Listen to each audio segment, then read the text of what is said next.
আজকে দুজন মিলে খেতে চলে গেছিলাম সামনেরই রেস্টুরেন্ট থেকে, যেখানে আমরা দুজন সবসময় ডিনার নিয়ে আসি। সেখানে আজকে লাঞ্চ করতে গেছিলাম। বেসিক্যালি দুজনের আজকে ছুটি ছিল, গেছিলাম একটু ব্যাংকে, কিছু কাজ ছিল। ফিরতে ফিরতে অনেকটা বেলা হয়ে গেছিলো, অলমোস্ট 3:30। তাই ও বললো যে আজকে আর রান্না করতে হবে না বাড়িতে গিয়ে, চলো বাইরে খেয়ে নেওয়া যাক।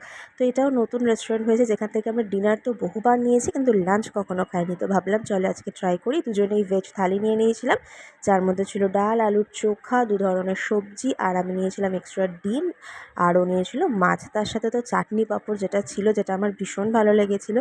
তো এরকম বাইরে কে কে খেয়ে থাকো অবশ্যই কমেন্টের মাধ্যমে জানিও। মাঝে মাঝে কিন্তু বাইরে খেতে বেশ ভালোই লাগে, খুব একটা মন্দ লাগে না। কিচেন থেকে ছুটিও পাওয়া যায়, একটু অন্যের হাতের রান্নার স্বাদও পাওয়া যায়। আর ওই যে আমাদের খাওয়া যেহেতু কমপ্লিট হয় না একদমই মিষ্টি কিছু ছাড়া, তো দুজনের জন্য আইসক্রিম নিয়ে নিয়েছিলাম। তো যদি ভিডিওটা ভালো লাগে অবশ্যই একটা লাইক করে দিও।